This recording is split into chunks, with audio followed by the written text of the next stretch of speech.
bonjour et bienvenue à tous. Cette séance est destinée aux élèves baccalauréat sciences techniques comme matière, c'est la génie mécanique. Dans cette séance, nous allons aborder le thème de la fonction transmission de mouvement et on va commencer et on va traiter la première partie, c'est-à-dire la première leçon, transmission de mouvement sans transformation et sans modification de la vitesse angulaire. Bon, on va expliquer sur un dessin ici comment on va transmettre ce mouvement sans la modifier. Bon, on voit ici qu'on a à notre origine un moteur électrique qui va nous donner un mouvement de rotation, c'est-à-dire énergie sous forme de rotation avec une vitesse bien déterminée. Et à la sortie, on a une vitesse de sortie est égale à la vitesse d'entrée et avec le même type de mouvement, c'est-à-dire on aura ici un mouvement de rotation avec la même vitesse. Bon, pour commencer, on va proposer un problème qui consiste à transmettre un mouvement de rotation entre un arbre moteur et un arbre récepteur situé dans le même prolongement. Bon, pourquoi on insiste sur le mot même prolongement? Parce qu'on a vu en troisième technique qu'on peut transmettre un mouvement de rotation entre un arbre moteur et un arbre récepteur qui sont éloignés, c'est-à-dire ne sont pas dans le même prolongement. Et on a vu qu'on peut utiliser ce qu'on appelle le dispositif poulie-croix ou pignon-chaîne. D'accord? Bon, pour mieux comprendre le problème, on va utiliser un exemple réel. Vous avez ici une pompe centrifuge. Bon, une pompe centrifuge, c'est un dispositif qui nous amène à aspirer de l'eau d'un niveau bas à un niveau haut avec un débit bien déterminé. Bon, cette pompe, pour remplir sa fonction globale, elle a besoin d'une énergie à l'entrée. C'est une énergie mécanique de rotation qui a les caractéristiques suivantes. Une vitesse de rotation qui est supérieure ou égale à 1200 tours par minute et un couple nécessaire aussi qui doit être supérieur ou égal à 15 Nm. C'est pour cela qu'on a adopté un moteur électrique à ce niveau-là qui a les caractéristiques suivantes. Une vitesse d'entrée de 1500 tours par minute munie d'une puissance de 3 kW. Bon, rapidement, est-ce que notre moteur va répondre aux conditions imposées par la pompe? On va voir. On voit ici que la vitesse 1500 elle est nettement supérieure à 1200 tours par minute. Le point de vue de puissance, est-ce qu'elle va donner un couple supérieur à 15? Tout simplement, on connaît la formule ou la relation entre la puissance, couple et vitesse de rotation. La formule dit que P, la puissance, est égale à C fois oméga. Donc, pour déterminer notre couple, il suffit d'appliquer la formule C est égal à P sur oméga et on trouve que notre moteur va produire un couple de 19 Nm qui est nettement supérieur au couple imposé par la pompe. Bon, maintenant le problème essentiel, comment on va transmettre l'énergie de rotation produite par le moteur vers la pompe? Bon, tout simplement, théoriquement et logiquement, dans ce cas, il suffit de lier, c'est-à-dire faire une liaison entre les deux arbres. Mais techniquement, on va utiliser un dispositif ou un mécanisme qui s'appelle accouplement. Bon, une fois on a accouplé l'arbre moteur et l'arbre récepteur, dans ce cas, on voit que notre mécanisme va remplir sa fonction. Bon, maintenant, comme on a vu, notre cours aujourd'hui va se rapporter sur les accouplements permanents.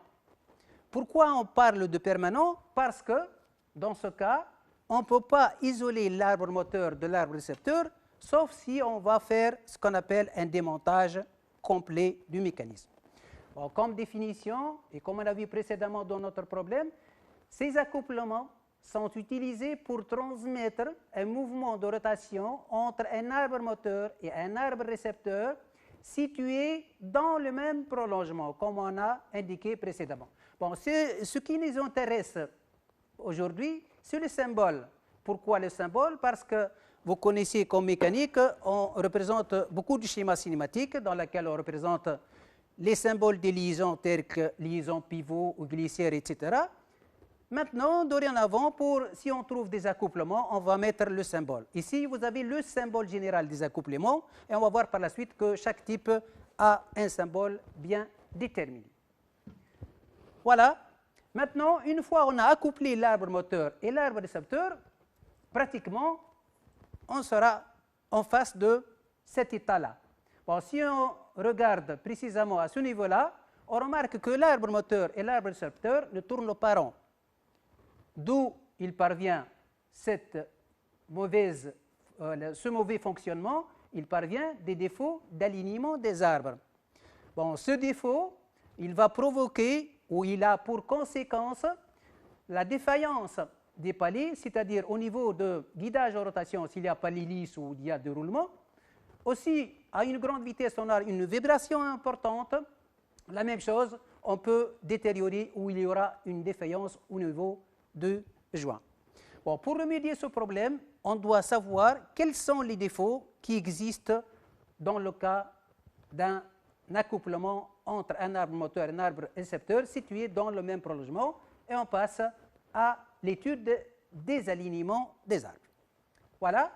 Le premier cas qu'on peut trouver, c'est le cas parfait, c'est le cas idéal.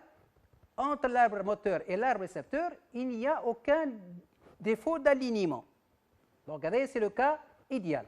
Bon, par la suite, on peut avoir ce qu'on appelle un décalage ou un désalignement radial. Radial suivant le rayon, donc les deux axes restent parallèles, mais ils s'éloignent. Donc, on l'appelle désalignement radial DR.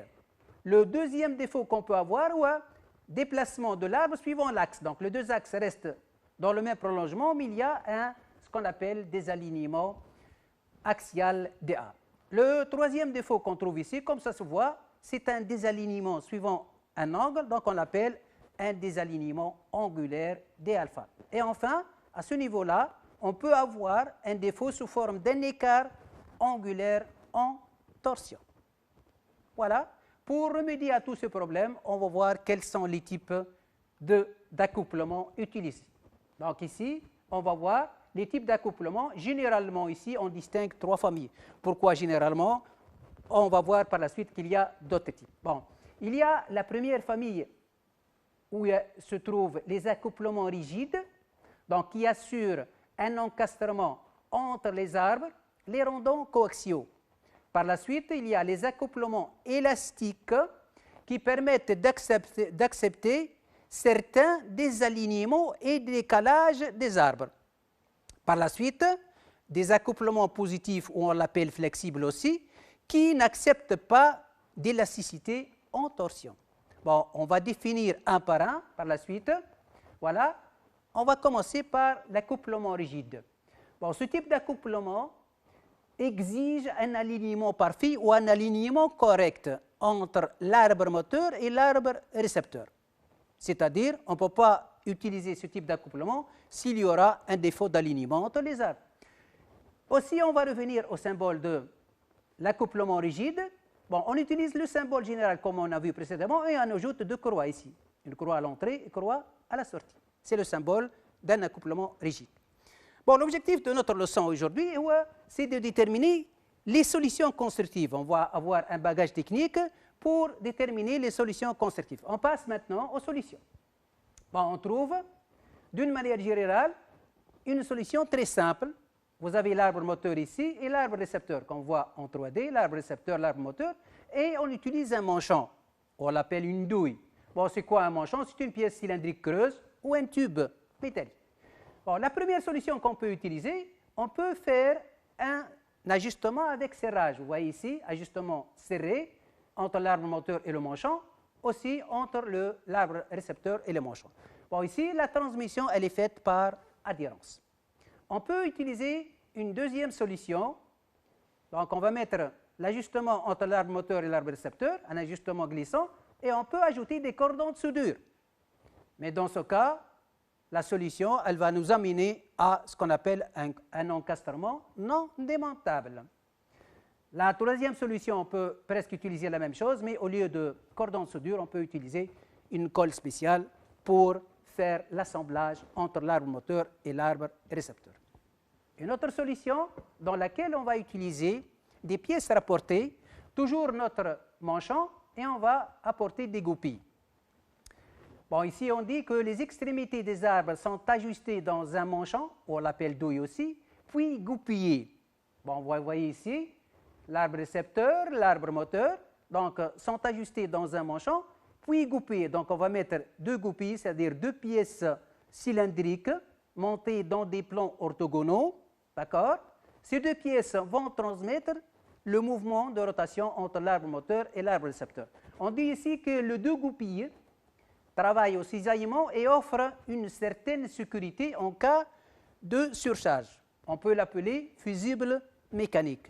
Comme dans le cas de fusible électrique, s'il y a une surcharge de courant électrique, le fusible saute. La même chose ici, dans le cas de transmission par goupille, on peut avoir, s'il y a une surcharge au blocage, il y aura cisaillement à ce niveau d'une des goupilles, comme ça on peut libérer les deux arbres de cette surcharge. C'est pour cela que les goupilles doivent être bien calculées de point de vue matière et de point de vue diamètre pour transmettre un couple bien déterminé. Bon, on peut voir cette animation en 3D pour mieux comprendre. Vous avez le manchon qui comporte deux perçages. Voilà la première goupille, deuxième goupille. Voilà le montage. Ici, on peut transmettre un mouvement de rotation entre un arbre moteur et un arbre récepteur. Une autre solution constructive, on va utiliser manchon et clavette. Donc toujours, vous avez le manchon, mais au lieu de goupilles, on va utiliser deux clavettes, comme vous voyez ici, dans les deux vues. Vous voyez, deux clavettes, l'une sur l'arbre, l'autre sur le moteur. Et ici, vous avez des vis de pression. Bon, pourquoi les vis de pression? C'est pour maintenir l'ensemble et ne pas avoir de ce qu'on appelle démontage. Dans ce cas, comme pour les goupilles, il est nécessaire de dimensionner correctement une clavette afin qu'elle puisse transmettre le couple. C'est-à-dire, on ne va pas utiliser des gros clavettes ou des petits clavettes, mais elles sont calculées de la même manière pour transmettre un couple bien déterminé. Bon, comme on a dit précédemment, les vis de pression maintiennent les éléments de transmission. Bon, on va voir dans cette animation. Vous avez l'arbre récepteur, l'arbre moteur. Voilà les deux clavettes, le fameux manchon avec la rainure qui va recevoir la clavette, et vous avez les vis de pression qui vont maintenir l'ensemble. Et au cours de rotation, vous voyez, la transmission, elle est faite entre les deux arbres et on construit dans ce cas un accouplement rigide.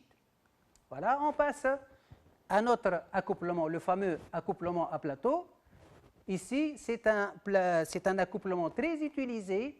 Bon, il est précis, résistant. Ici, on parle de résistance, c'est-à-dire il peut transmettre un couple important à ce niveau-là. Bon, la transmission de couple est en général obtenue par une série de boulons ajustés. Donc, vous voyez ici qu'on a environ 8 boulons. Donc, ajustés, c'est-à-dire il n'y a pas de jeu à ce niveau-là, sur ce qu'on appelle le montage des boulons, c'est-à-dire la vis, le diamètre de la vis, et le diamètre intérieur des plateaux. Bon, précis, on voit ici qu'il y a un emboîtement, on peut utiliser la solution, un emboîtement entre les deux plateaux, ou on peut, dans la deuxième solution, déplacer l'un des arbres qui va obliger les deux plateaux à être coaxiaux. Bon, le défaut ou l'inconvénient de cet accouplement, c'est qu'il est encombrant radialement. Qu'est-ce que ça veut dire ça? C'est-à-dire il demande de l'espace ici, donc un grand diamètre. Voilà une photo réelle ici. On va voir une petite animation. Voilà un plateau qui est sur l'arbre moteur. Le deuxième plateau, la fixation ici avec 6 boulons, c'est-à-dire 6 vis et 6 écrous. Voilà, donc l'animation peut transmettre un couple important. Et voilà. Bon, maintenant on passe à notre type. Maintenant, plateau et goupille. Bon, messieurs, quelle est la différence entre l'utilisation des goupilles avec les manchons ou les plateaux? Bon, c'est tout simplement pour augmenter le couple. Parce que si on utilise un manchon, on ne peut utiliser que 2 goupilles. D'accord? Dans ce cas, on peut utiliser un certain nombre de goupilles, 3, 4, 5, ça dépend du couple à transmettre.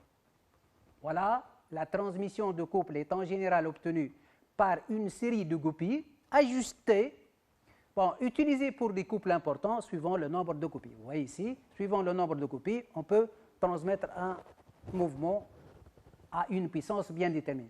Comme on a dit précédemment, ces accouplements doivent avoir des arbres bien alignés. C'est pour cela qu'on a ici, comme on a vu précédemment, un emboîtement entre les deux plateaux. Bon, on peut voir dans cette animation, voilà, l'emboîtement ici entre le moteur et le récepteur, et vous voyez l'emplacement des goupilles ajustées pour avoir un accouplement rigide. Voilà. Avec cet exemple, on a terminé avec les accouplements rigides. On va passer maintenant aux accouplements élastiques. Alors, toujours, comme vous le voyez, on va commencer par le symbole. Voilà le symbole de l'accouplement élastique. Bon, comme le nom l'indique, vous avez des éléments élastiques interposés entre deux plateaux ou manchons liés aux deux arbres à accoupler. La déformation des éléments élastiques compense les défauts d'alignement dus aux imperfections de montage ou de fabrication. Bon, ceci nous amène à ce qu'on appelle compenser tous les défauts, c'est-à-dire les 4 défauts qu'on a vus précédemment, ils peuvent être compensés par ces types d'accouplement. Bon, l'élément élastique est constitué de matériaux tels que le caoutchouc, l'élastomère ou ressort métallique. Donc on voit ici qu'il y a ce qu'on appelle le caoutchouc, l'élastomère, et vous avez ce qu'on appelle forme de ressort métallique. On va étudier un par un. Le premier, c'est un accouplement, on l'appelle accouplement flector.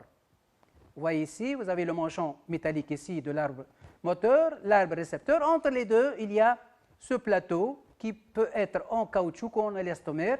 Donc c'est une pièce déformable et la transmission se fait à travers elle.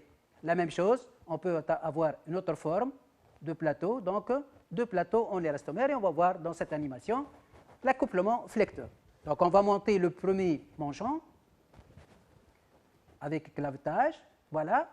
Maintenant, milieu de 3 vis, et on va monter la membrane ou le plateau ici en noir, à ce niveau-là. Et voilà, et comme ça on peut transmettre le mouvement de rotation, c'est à travers ce plateau, à travers cette pièce qui est déformable, et comme ça elle peut compenser tous les défauts. Voilà. Bon, le suivant, on peut avoir ce qu'on appelle accouplement à griffes. Bon, comme le nom l'indique, il a des griffes ici. D'accord ? Ce type d'accouplement est destiné à compenser les déplacements axiaux, radiaux et angulaires. Aussi amortir les chocs dans une transmission. Bon, on a plusieurs modèles, vous voyez ici, mais toujours il y a une pièce intermédiaire entre les deux parties métalliques. Cette pièce, elle peut être en caoutchouc, comme ici, ou en élastomère. Bon, on peut voir cette petite animation, voilà, les deux manchons à ce niveau-là, et vous avez entre les deux la pièce en élastomère. Bon, on regarde ici, vous avez deux axes, donc il permet le désalignement angulaire, vous voyez, entre vert et bleu. Donc il peut aussi permettre un décalage radial, vous voyez, dans les deux sens. Et vous regardez ici qu'il permet un décalage axial, vous voyez. Bon, on va refaire ça parce que c'est très important. Bon, une fois on a fait l'assemblage pour la transmission, on peut voir que cet accouplement va permettre un décalage angulaire ou des alignements angulaires, vous voyez, dans les deux sens. Maintenant, un décalage radial, vous voyez, dans les deux sens. Et il peut nous permettre, vous regardez ici, un décalage axial. Voilà. Un autre type, ce qu'on appelle accouplement à gaine flexible. On est toujours dans les accouplements élastiques. Bon, cet accouplement est composé d'une ou plusieurs membranes disposées à la demande et liées par vis aux deux flasques. Bon, on remarque ici, il y a une seule membrane, ici il y a deux, ici il y a trois. C'est pour augmenter ce qu'on appelle le défaut d'alignement. Bon, on peut voir ici, à ce niveau-là, que la transmission entre l'arbre moteur ici en bleu et l'arbre récepteur aussi en vert, il est fait à travers la pièce 5. Donc ici, c'est du vide, à ce niveau-là. Donc à travers la pièce 5, on peut transmettre le mouvement. Et c'est une pièce déformable. Cette pièce, c'est elle qui va subir tous les défauts et transmet le mouvement convenablement. Voilà. On va voir cette petite animation. manchon à gaine flexible. Vous voyez le montage. Donc, vous avez deux flasques ici, deux manchons. Voilà. Donc, ici pour le montage et le remontage.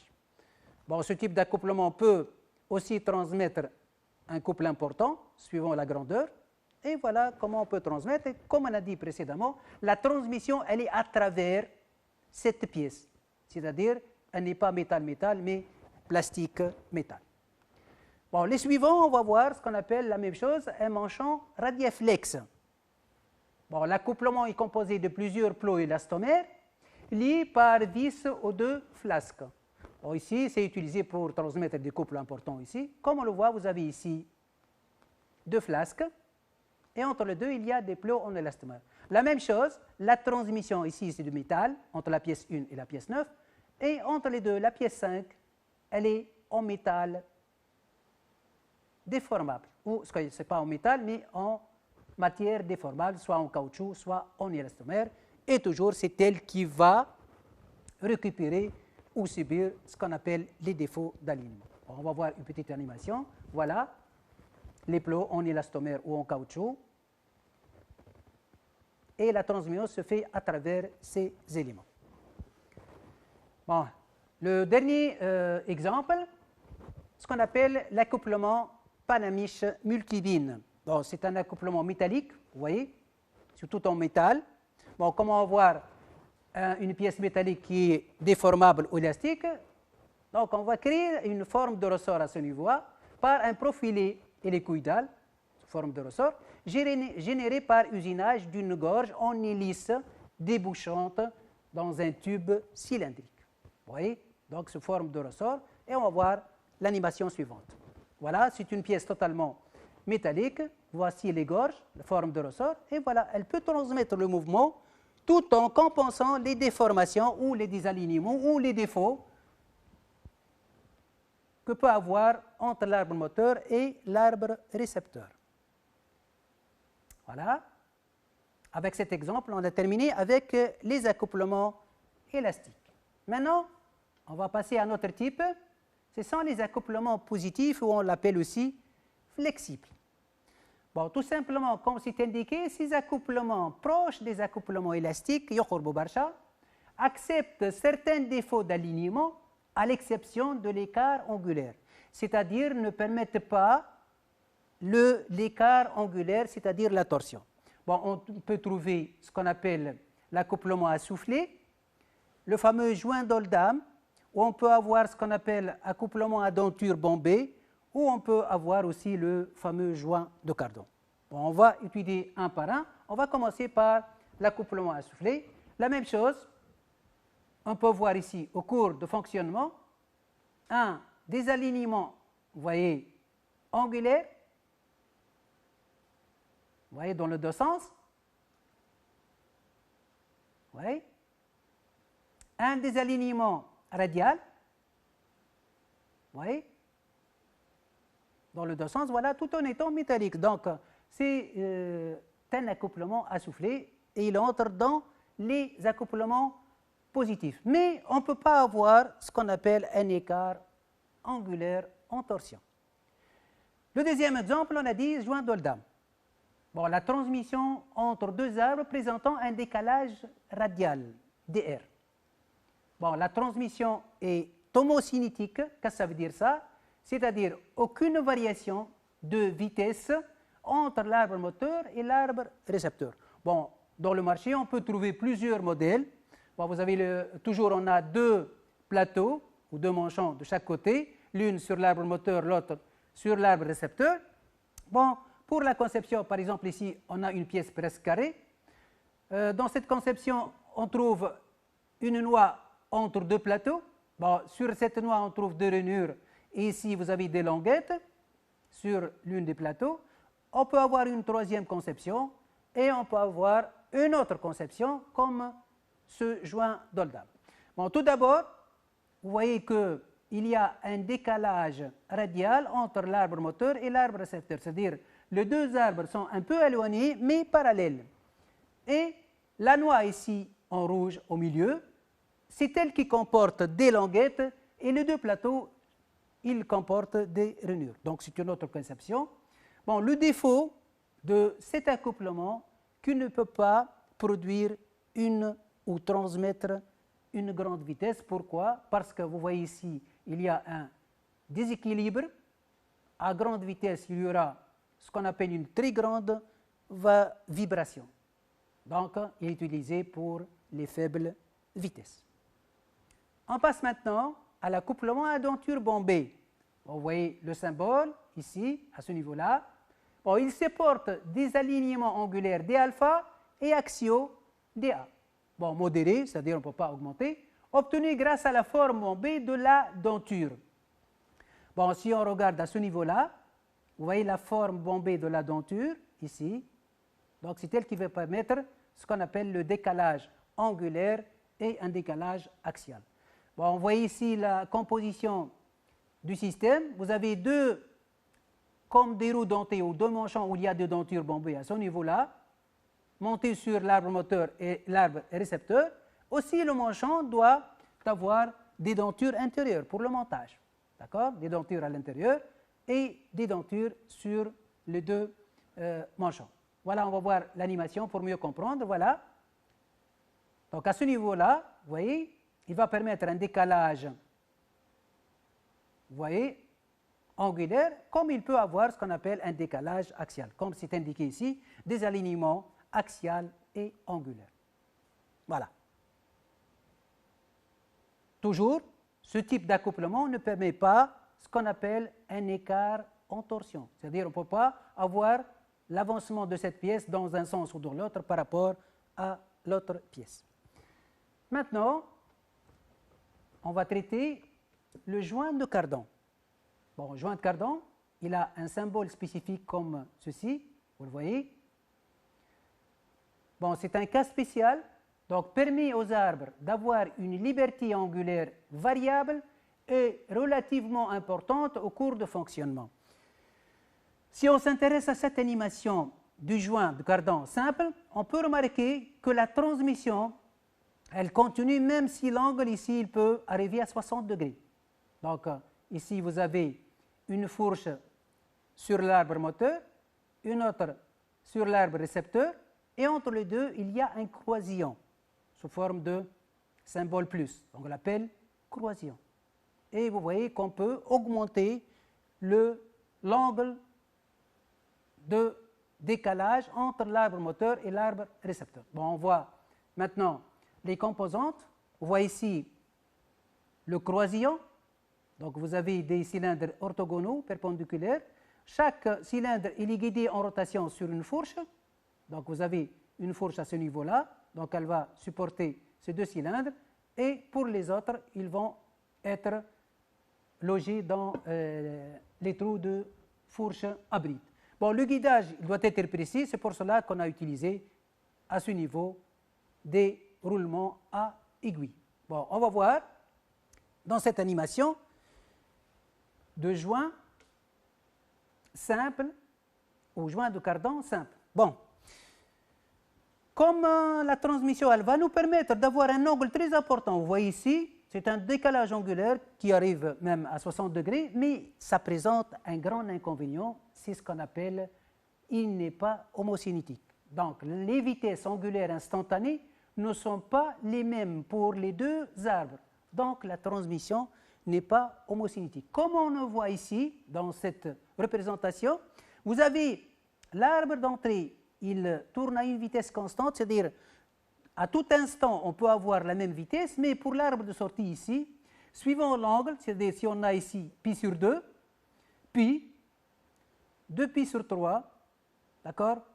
Et vous avez ici à 2pi, on peut avoir toujours la variation. Donc pour un tour complet, on peut avoir deux variations et elle est périodique. Vous voyez? Donc c'est pour cela que ce joint ne peut pas avoir une transmission instantanée homocénétique. On peut avoir une autre présentation, celle-là. Bon, vous avez ici qui est en vert, c'est l'arbre d'entrée. Donc vous voyez la vitesse, elle est constante. Pour l'arbre B de sortie, vous voyez qu'elle est variable chaque tour. Donc les vitesses instantanées, suivant la variation angulaire, ils vont varier. Bon, comment on va remédier à ce problème? Tout simplement, on va utiliser ce qu'on appelle le joint cardan double. Double quoi? C'est-à-dire on va assembler deux joints de cardan simples. On voit ici dans cette représentation, l'arbre A et l'arbre B, leur vitesse est constante, ou sont constantes. L'arbre intermédiaire, vous voyez, la vitesse, elle est variable. Donc, notre joint, ça va nous permettre d'avoir à l'entrée et à la sortie une vitesse stable et homosynétique. Mais à condition, il faut que les axes des arbres doivent être parallèles, comme on le voit ici dans cette représentation. L'axe de l'arbre d'entrée et l'axe de l'arbre de sortie, ils doivent représenter le même angle, tel que alpha 1 est égal à alpha 2. Sinon, le problème n'est pas résolu. Bon, on peut voir dans cette animation réelle, dans la transmission arrière d'une voiture ou des camions ou des grands engins, vous voyez ici, c'est le fameux joint de cardan télescopique double. Bon, c'est le plus utilisé. Donc, il va nous permettre une variation de l'angle et de la longueur. Vous voyez ici, on voit à ce niveau-là, donc si au cours de fonctionnement, on voit les roues peuvent, sur un terrain où il y a des bosses et des creux, peuvent changer de position. Cet accouplement peut compenser les défauts de longueur à ce niveau-là et les défauts angulaires. Donc, c'est très important comme moyen de transmission entre deux arbres éloignés. D'accord? Vous voyez? Entre l'arbre moteur et l'arbre récepteur. Vous voyez à ce niveau. Bon, à ce niveau, qu'est-ce qu'il y a? Il y a ce qu'on appelle des cannelures. C'est la transmission linéaire par cannelure. Aussi, on peut trouver dans le domaine d'automobile ce qu'on appelle les joints tripodes.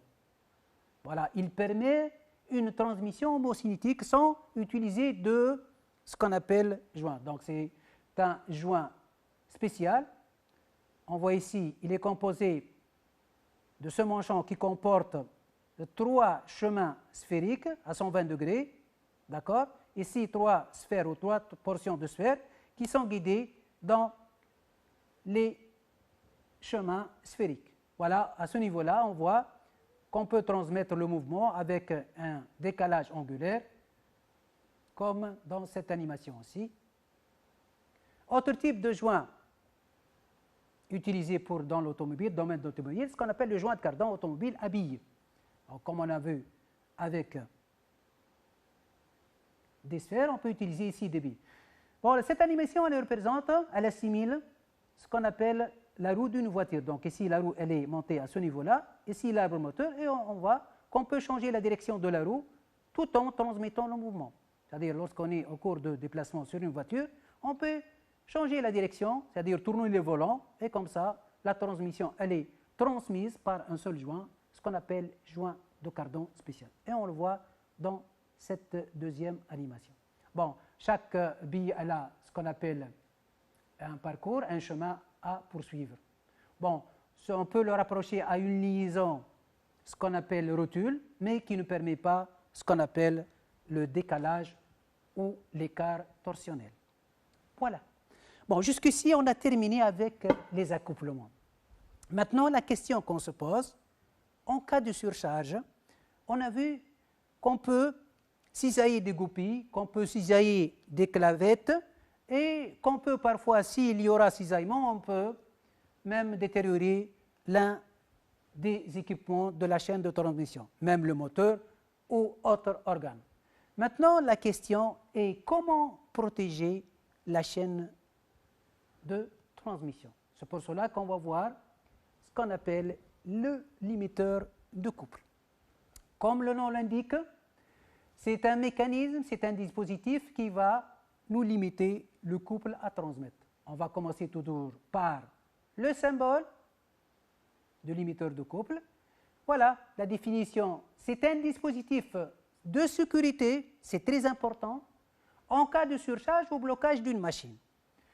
Bon, le couple à transmettre est prédéterminé par réglage, c'est-à-dire on peut jouer sur le couple à transmettre suivant ce qu'on appelle les éléments de transmission ou la chaîne de transmission. Bon, on peut avoir deux types. Il y a transmission par friction, c'est-à-dire par frottement, où il y a transmission par bille ou rouleau escamotable. C'est la deuxième solution. Voilà, on va commencer par l'émetteur de couple par friction. Nous voilà ici le dessin qui comporte certaines pièces. Bon, on dit que ce dispositif assure la transmission du mouvement de rotation entre l'arbre moteur 1 et le pignon à chaîne 3. Les garnitures 6A et 6B sont collées sur les pièces 2 et 4. Bon, l'entraînement se fait par adhérence de 2 garnitures de friction sur le pignon 3 grâce à l'effort presseur F des rondelles élastiques agissant comme de ressort. On va expliquer tout ce qu'on a vu précédemment sur le schéma. Voilà, le départ, c'est notre arbre moteur, ici, qui est lié à la pièce 2, la pièce jaune ici, par l'intermédiaire d'une clavette, une rondelle et une vis. Bon, cette pièce, elle est aussi reliée à une pièce numéro 4 par l'intermédiaire d'une clavette. Mais la pièce 4, ici, comme on le voit, elle est libre en translation. Bon, ici, on a les 2 fameuses rondelles élastiques.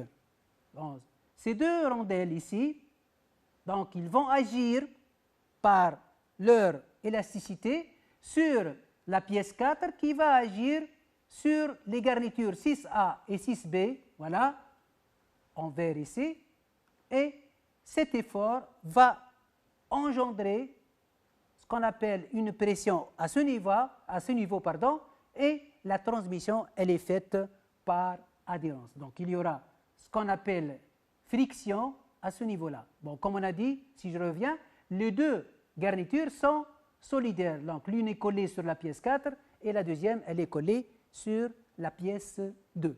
Bon, pour mieux comprendre, on va voir cette petite animation. Elle est très détaillée. Vous avez ici une charge normale, l'arbre moteur il tourne et la pièce rouge, c'est-à-dire le pignon ici, tourne. S'il y aura blocage, on remarque que la pièce ou le pignon 3 va s'arrêter et le système continue à tourner. Si le blocage ou la surcharge elle est annulée, on revient à l'état initial, c'est-à-dire transmission normale. Vous voyez? Donc, la pièce 3, s'il y aura un blocage de la chaîne ou du tapis roulant, ainsi de suite, le moteur continue à tourner, aucune pièce ne sera détériorée, et si on enlève ce qu'on appelle les anomalies, dans ce cas, la pièce continue à tourner.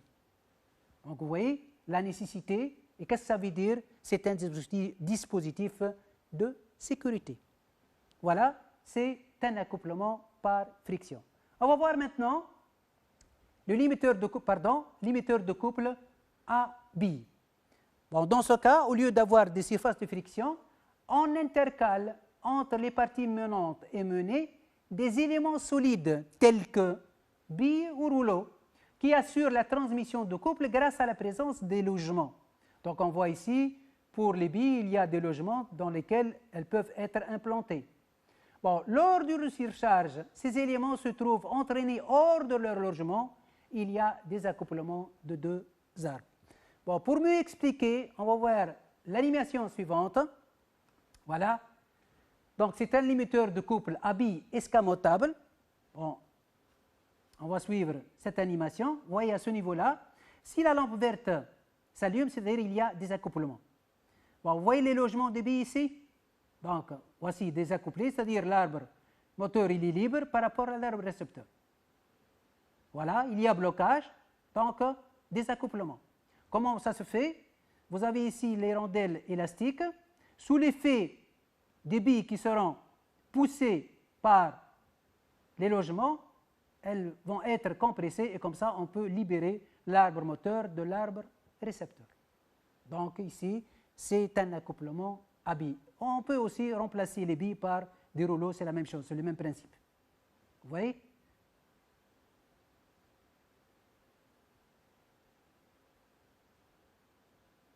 Bon, maintenant la question, comment on peut régler le couple à transmettre? Tout simplement en agissant sur l'écrou ici pour serrer ou desserrer ce qu'on appelle les rondelles élastiques. Bon, on a dit régler le couple à transmettre. Comment on va calculer ce couple à transmettre? On va voir dans cette étude. Donc, le couple maximal à transmettre ou transmissible, il est calculé d'après cette formule. Bon, est-ce qu'on va apprendre cette formule? Non, elle est toujours donnée, cette fameuse formule. Le couple à transmettre, il est égal à 2 tiers multiplié par petit n fois petit f fois une force F multiplié par grand R au cube moins petit r au cube divisé par grand R au carré moins petit r au carré. Bon, CT, c'est le couple est transmis entre l'arbre moteur et l'arbre récepteur en newton-mètre d'unité. Bon, N, c'est le nombre de surfaces de friction ou frottement. Petit f, c'est le coefficient de frottement. Grand F, c'est le fort presseur en newton. Grand R, c'est le grand rayon de la surface de friction en millimètres. Et petit r, c'est le petit rayon de la surface de friction en millimètres. Pour mieux comprendre comment on va utiliser ces paramètres, on va commencer par une première application qui est la suivante. Voilà, la question est déterminer le couple maximal transmissible. Ici, on va étudier rapidement ce type d'accouplement. Bon, c'est un accouplement comme on le voit ici par friction. On voit ici la pièce en mauve, ici, c'est la pièce 1. Voilà, elle est en 3D, sur laquelle il est collé 2 garnitures. Donc, garniture à gauche, garniture à droite. On voit sur 3D. Ici, on a 2 flasques. Vous avez le flasque jaune, ici, numéro 2, et le flasque 7. D'accord? Le bleu. Ces 2 flasques sont maintenues par des boulons avec des rondelles élastiques. Vous voyez ici les rondelles élastiques numéro 4. D'accord? Bon, sous la pression de ces rondelles, on peut créer une force pressante sur les surfaces ici de frottement parce qu'à ce niveau-là, il y a contact de 2 surfaces planes, donc contact plane entre 2 surfaces de friction. Bon, on va voir les questions maintenant. On donne la formule toujours et l'action des ressorts 4, grand F est égal à 500 newtons, c'est-à-dire les rondelles ici présentes vont produire une force ou un effort presseur égal à 500 newtons. Le coefficient de frottement est petit f égal à 0,4. Bon, elle dépend de la matière utilisée. C'est pour cela qu'on utilise des garnitures rapportées, c'est pour augmenter ce qu'on appelle le coefficient de frottement. Maintenant, pour calculer le couple ici, de quoi on a besoin? On a besoin de tous les paramètres. Si on regarde, on remarque qu'on a N qui est inconnu et les 2 rayons, le grand rayon et le petit rayon. Bon, pour commencer, on va déterminer le grand rayon. Bon, c'est quoi le grand rayon? On a dit c'est le grand rayon de la garniture où se trouve, donc à partir du centre ici, voilà, on va chercher le point le plus éloigné sur le rayon. Donc, c'est grand R. Sur le plan maintenant, si on a un dessin, on va chercher le point le plus éloigné ici, et à partir de l'axe, on va tracer le rayon. Bon, ici, dans notre cas, on va trouver que R est égal environ à 56 mm. La même chose pour le petit rayon. Voilà, à partir du centre, on va chercher le point le plus proche, c'est notre petit rayon. Sur le plan ici, la même chose. Le point le plus proche de l'axe, c'est celle-là. Et voilà, on peut déterminer le petit rayon. Dans notre cas, on a trouvé environ 34 mm. Ce qui reste maintenant, c'est le nombre de surfaces de contact. Bon, si on a bien compris le dessin et la pièce, vous avez ici une surface à droite et l'autre surface à gauche. Donc, vous avez ici une surface et ici une deuxième surface. Voilà, donc pour N, on va trouver 2 surfaces en vert ici, donc surface à droite et surface à gauche. Et on va écrire que notre N, elle représente 2 surfaces de frottement. Voilà la question. Maintenant, on va faire une application numérique directe parce qu'on a tous les paramètres. Voilà, rapidement, c'était, on remplace, on va trouver une valeur égale à 18 358,5 Nm. Bon, pourquoi on a trouvé Nm? Parce qu'on a la force en Newton et ici vous avez millimètre au cube sur millimètre au carré, on va trouver millimètre. Newton fois millimètre. Mais il faut faire très attention que le couple doit être exprimé en Newton-mètre.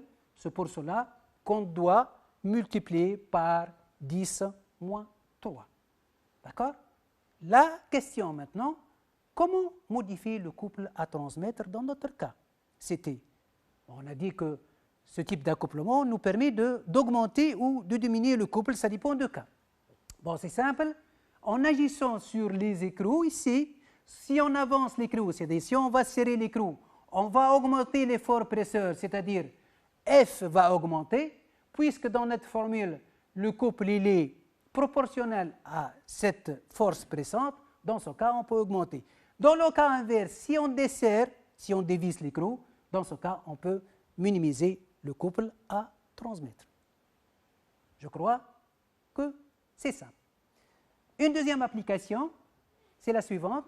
Bon, on va revenir à notre convoyeur à bande ici.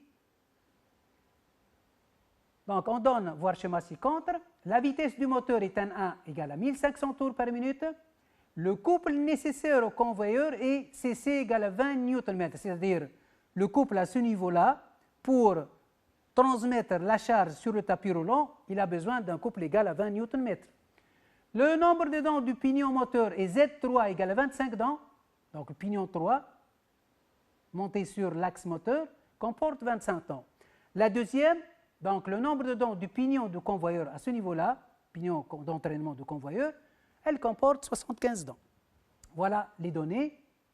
Bon, on va se rappeler un peu ce qu'on a étudié en troisième année. Calculer le rapport de transmission petit r entre le moteur et le convoyeur et déduire la vitesse de rotation du pignon de convoyeur NC. Bon, on va commencer par le rapport de transmission. C'est quoi un rapport de transmission? Tout simplement, si on a un nombre de dents, comme on a vu en troisième année, si on a un nombre de dents, le petit r doit être égal à la roue menante sur la roue menée, c'est-à-dire le nombre de dents de la roue menante, dans notre cas, c'est la roue motrice, c'est 3, sur la roue menée, qui doit être entraînée en rotation, donc on peut écrire que R est égal à Z3, la menante, sur ZC, la menée. On remplace, vous trouvez 25 sur 75, c'est égal à 1 sur 3. Maintenant, comment on va déterminer la vitesse de rotation du pignon de convoyeur NC? Dans notre cas, on a la vitesse de rotation du moteur N1. Pardon. Pour déterminer la vitesse de sortie, on va appliquer la formule de rapport aussi. On peut écrire R de la façon suivante. Je crois que vous connaissez aussi. Dans ce cas, on va faire la quotient de la vitesse de sortie sur la vitesse d'entrée. C'est l'inverse. D'accord? Dans ce cas, on va mettre NC sur N1 ou NM. De quoi on a besoin? On a besoin de calculer NC. Donc, NC, c'est égal à R multiplié par N1. C'est égal à 1 tiers multiplié par 1500. Ça nous donne 500 tours par minute. Donc, l'axe où le tambour sur lequel est monté le tapis va tourner à 500 tours par minute. La deuxième question, on va déterminer la puissance PC au niveau du convoyeur. Donc, la puissance au niveau du convoyeur.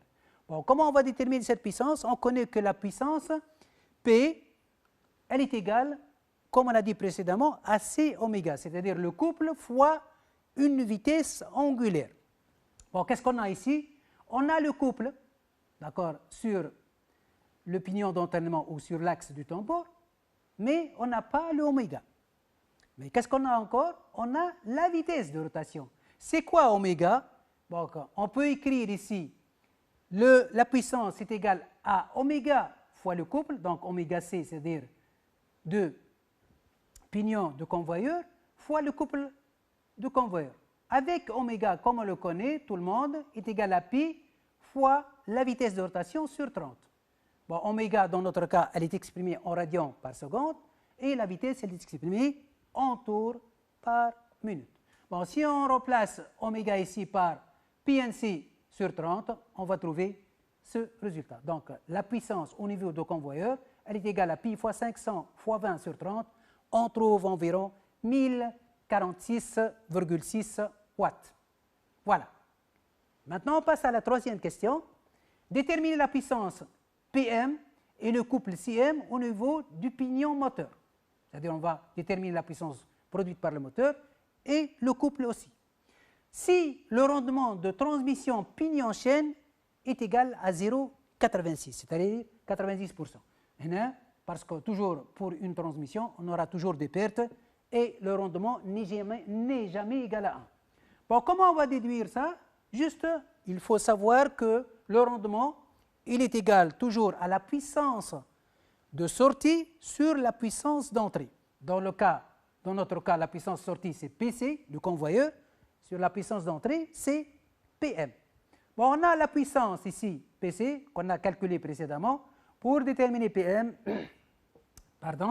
il suffit de faire la puissance du convoyeur sur le rendement, et comme ça, on peut trouver 1217 watts. Maintenant, le couple. Donc, on va déterminer le couple du moteur. C'est simple, il suffit de multiplier, de diviser la puissance sur la vitesse angulaire. Donc, Cm, on va diviser la puissance du moteur sur oméga m. Avec oméga m ici, c'est pi fois Nm ou N1, c'est la même chose, sur 30. Si on fait le calcul, l'application numérique, on va trouver 7,75 Nm. Vous voyez toujours qu'on calcule ou on détermine le couple en Nm. On passe maintenant à notre quatrième question. On donne ici la formule avec Ct qu'on a calculé précédemment égal à Cm égale à 7,75 Nm. L'action des rondelles, elle est donnée, elle est égale à 400 Newton. Le coefficient de frottement petit f ici est égal à 0,35. Aussi, on connaît le nombre des surfaces de contact ou de friction petit n égale à 2. La question maintenant, on va déterminer les rayons grand R et petit r des garnitures 6A et 6B, des garnitures en verre, avec grand R est égal à 2 fois R. Bon, on a toutes les données ici, sauf le grand rayon et le petit rayon. Mais on a cette relation. C'est simple mathématiquement. On va écrire la relation et on va remplacer grand R par 2 petits r. Bon, si on a ici grand R au cube, donc ça sera 2 au cube, ça donne 8, et petit r au cube. Donc ici, 2r au cube, ça donne 8r au cube. L'autre, ça reste la même, donc moins petit r au cube. Pour le carré ici, pour le r au carré, donc on va remplacer 2r, donc 2r au carré, ça donne 4r au carré, et vous avez ici le deuxième paramètre. Bon, vous avez 8 ici, moins 1, ça donne 7, 4 moins 1, ça donne 3. Donc on va trouver la relation suivante, 2 tiers fois n fois petit f, fois la force, fois 7 tiers fois r. Bon, le r, donc vous avez ici 7r3 sur 3r2, donc r3 sur r2, ça donne petit r. Bon, ici c'est un problème de mathématiques qu'on peut résoudre facile. Vous voyez? Maintenant, ce qui reste, l'inconnu, c'est petit r. Une petite équation, ça nous donne que petit r est égal à 9 cm, parce qu'on va diviser ici 3 fois 3, donc multiplier, 3 fois 3, ça donne 9, et on va diviser sur 14. D'où ça provient 14, c'est le 2 fois 7. Donc on va trouver 9 couples moteurs sur 14 fois petit n fois petit f fois grand F. Si on fait l'application numérique, on va trouver un diamètre égal environ à 17,8 mm. Bon, maintenant le problème est résolu. R est égal à 2R, donc le grand rayon, ça sera égal environ à 35,6 mm. Voilà, on a terminé avec cette étude et on va faire une page de synthèse comme résumé. Rapidement, on a les accouplements permanents, on a accouplement rigide, vous voyez ici, ils ne permettent aucun défaut, vous voyez ici dr égale à 0, dA égale à 0, dα égale à 0, dθ égale à 0. Donc, ils ne permettent aucun défaut d'alignement. Voilà les symboles. Le deuxième type, ce sont les accouplements élastiques. Bon, ici, flexibles en torsion. Donc, vous voyez ici, ils permettent tous les défauts. C'est l'inverse des accouplements rigides. Donc, dr, dA, dα et dθ sont différentes de 0. Et voici le symbole. Le troisième type qu'on appelle accouplement positif ou flexible. Bon, ici, tout simplement comme les accouplements élastiques, mais non flexibles en torsion. Voilà, ils permettent d'avoir un décalage ou des alignements radial, axial et angulaire. Mais pour le décalage, ce qu'on appelle l'écart torsionnel, il n'est pas permis. Voilà le symbole de Et enfin, on va trouver les joints de cardan et assimilés. Il permet tout simplement un défaut d'alignement angulaire D alpha. Donc voilà le symbole de ce type d'accouplement, ce qu'on appelle joint de cardan. Bon, j'espère que j'ai bien expliqué, que vous avez bien assimilé. Donc c'est la fin de notre leçon. Merci pour votre attention et à bientôt.